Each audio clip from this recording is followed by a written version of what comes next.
अक्सर सुनता हूं तो मैं बड़ा हैरान हो जाता हूं कि यार ये भाई लोग के पास भगवान ने बुद्धि दिया है कि नहीं। हम्म? अरे आप सोचो गहराई से कि जिस काम को आप कर रहे हो वो काम कितना महान है कि 12 साल एक आदमी जॉब करने के बाद एक अच्छा खासा जॉब जिसके लिए दुनिया परेशान है। आज लोग तख्तियां लेके घूम रहे हैं कि मैं बेरोजगार हूं। बीटेक करने के बाद बड़े बड़े डिग्रियां लेने के बाद लोग स्वीपर की नौकरी के लिए अप्लाई करते हैं। भाई साहब आप न्यूज में सुनते होंगे। और एक आदमी जो 12 साल जॉब करके यूनियन बैंक में, आज मैं सीनियर मैनेजर होता, महीने की सैलरी मेरी कम से कम आज के डेट में 1.5 से 1.25 लाख के बीच में होती। एक अच्छा खासा कैरियर, एक अच्छा खासा वेल सेटल्ड लाइफ, कुछ छोड़ के मैं क्यों कर रहा हूँ? क्यों कर रहा हूँ भाई? क्योंकि मुझे इसमें बहुत बड़ा भविष्य नजर आया।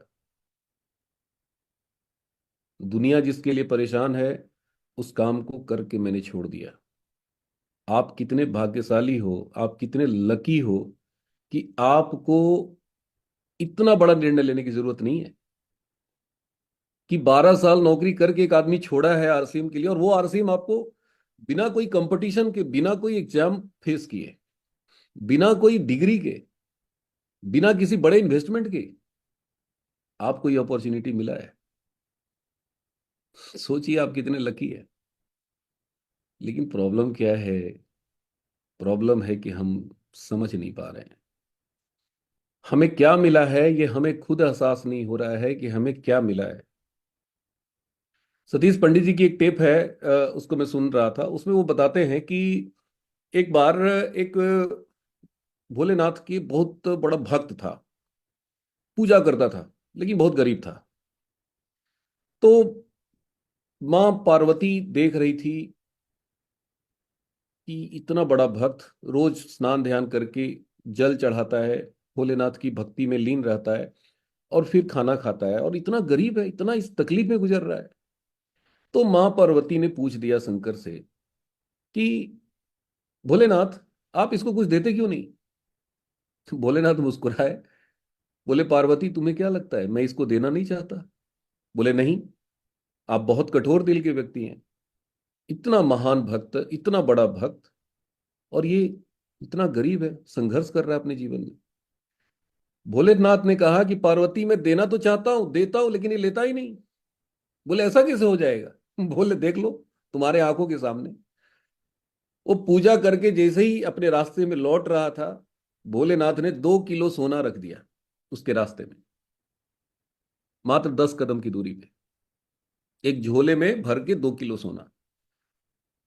सोने के जैसे ही करीब आया, उस इंसान ने आंख बंद कर लिया, और उसके दिमाग में खुराफात आया, यार आंख खोल के तो मैं रोज जाता हूं, आज आंख बंद करके चल के देखता हूं।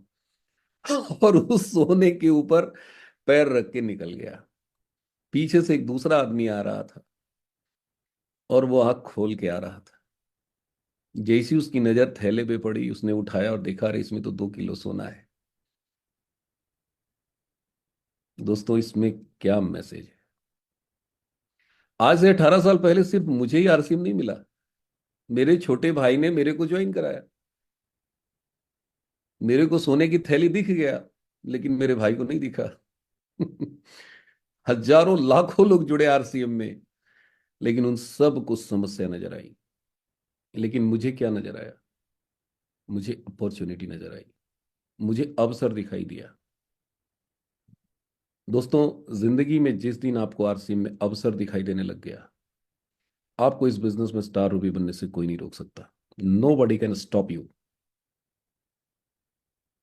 दिक्कत क्या है कि हमें समस्या नजर आती है। 99% लोग समस्या देख के भाग जाते हैं। 99% लोग आते तो बड़े उत्साह से हैं, बड़ी ऊर्जा से हैं, लेकिन जैसी उनको समस्या नजर आती है इस बिजनेस में, वो अपनी एनर्जी, अपनी उत्साह, अपना कमिटमेंट लेवल, सब कुछ कम होने लगता है। लेकिन मैं आपको बताऊं, पिछले 18 साल से न तो मेरी एक्साइटमेंट लेवल कम हुई है, न तो मेरी ऊर्जा कम हुई है, न तो मेरा समर्पण कम हुआ है, न तो मेरा कमिटमेंट लेवल कम हुआ है। आज भी मैं उसी एनर्जी के साथ काम कर रहा हूं। आज भी मैं उसी जुनून के साथ काम कर रहा हूं। आज भी उसी पैशन के साथ काम कर रहा हूं। और ये मेरे आखिरी सांस तक चले गई।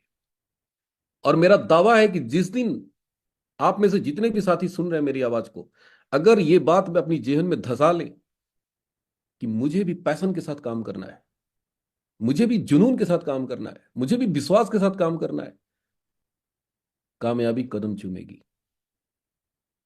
लिख लीजिए डायरी पे,